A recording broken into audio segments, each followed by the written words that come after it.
Jadi di sini saya berkoordinasi dengan teman saya di sana untuk melaksanakan produksi. Untuk produksi sendiri kami berbagi dua karena kami memiliki dua varian produk yaitu 100 gram dan juga 250 gram.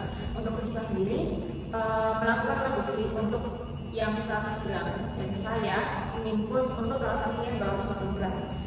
Untuk cara sendiri kami yang pertama yaitu melakukan input standar biaya produksi. Untuk standar biaya produksinya sendiri kami input per satu. Untuk standarnya itu kami membuat sendiri di Excel, lalu kami input ke sini. Untuk standarnya yang seperti ini, satu-satu seperti ini. Dan apabila karena kami kan menginput untuk 3 bulan, dan terjadi kenaikan harga pada bulan Februari, maka kami menginput kembali standar biaya bahan baku untuk bahan penolong seperti berikut. Standar bahan baku seperti ini. Yang mana terjadi kenaikan harga untuk melon yang sebesar Rp1.000 dari yang awalnya Rp60 menjadi Rp7.000. Bahan baku lain pada bulan Februari itu menjadi Rp25.000 menjadi Rp35.000, dan untuk minyak goreng yang awalnya Rp25 menjadi Rp28.000. Selanjutnya kami menginput formula produksi. Untuk formula produksinya sendiri kami pisah-pisah untuk yang 100 gram dan juga untuk yang 250 gram.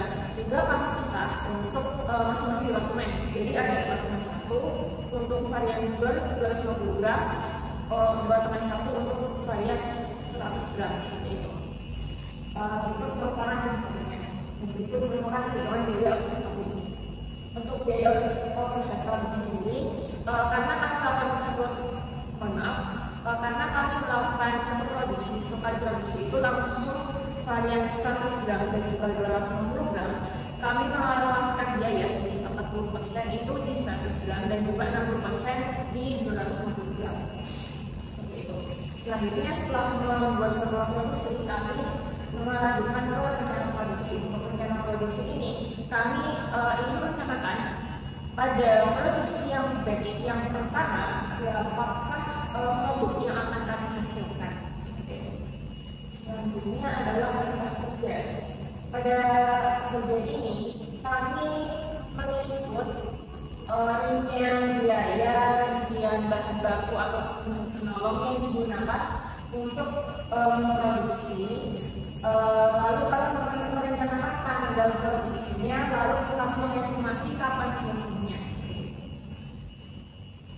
Selanjutnya akan dijelaskan oleh teman saya. Oke, selanjutnya setelah kita masuk ke dalam perintah kerja, yang nextnya kita sebelum mulai produksi pastinya harus melakukan pengambilan bahan baku. Bisa dilihat di sini, ini adalah rincian dari bahan baku yang digunakan untuk proses produksi nantinya. Nah, selanjutnya kita akan melakukan persiapan bahan baku sebelum mulai produksinya.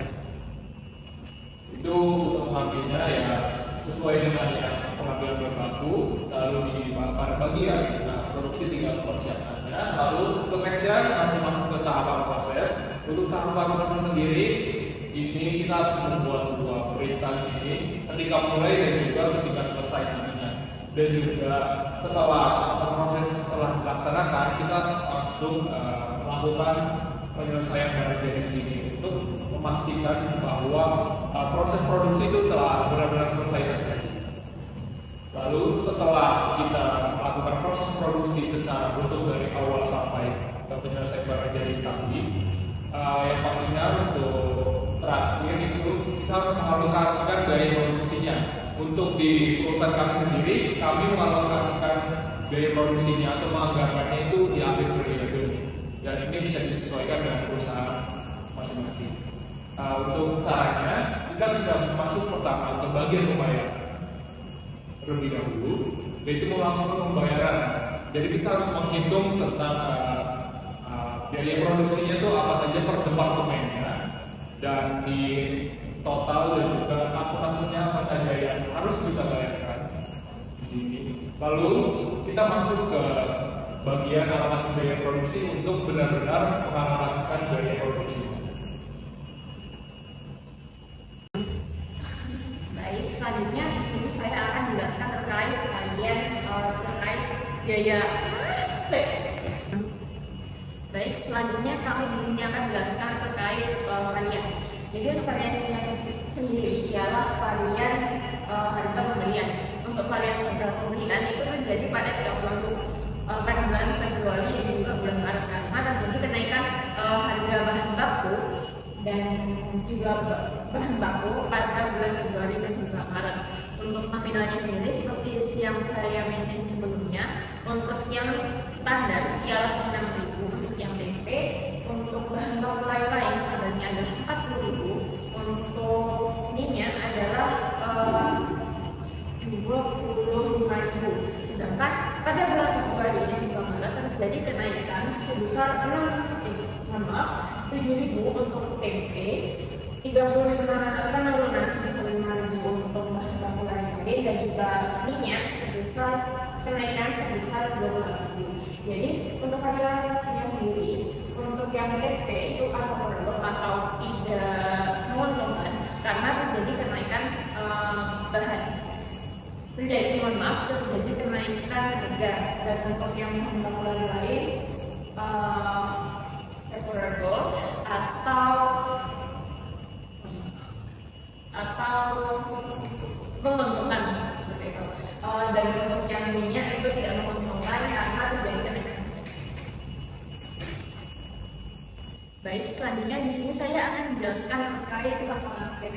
Itu merupakan laporan HPP kami untuk di bulan Januari. Berikutnya untuk bulan Februari sebesar sekian, dan untuk bulan Maret sebesar sekian. Berikutnya untuk laporan laba rugi. Berikut merupakan laporan laba rugi kami untuk 3 bulan.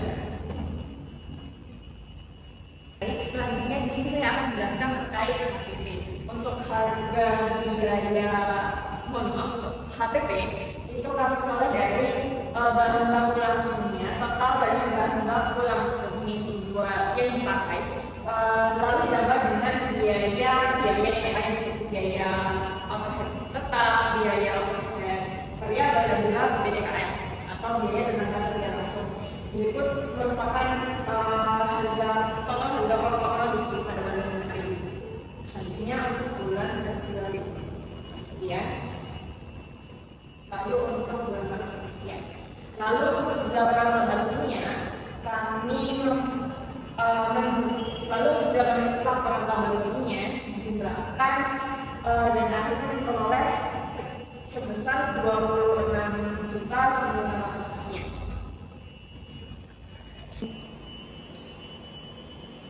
Oke, baik. Jadi untuk hasil dari seluruh produksi dan transaksi yang terjadi di perusahaan kami mendapatkan laba bersih sebesar untuk Januari sebesar 3.500.000 rupiah, untuk bulan Februari sebesar 5.500.000 rupiah, dan untuk bulan Maret mengalami kenaikan yang sangat signifikan yaitu sebesar 10.624.000 rupiah. Dan untuk total laba bersih yang kami dapatkan selama 3 bulan ini yaitu sebesar 19.800.000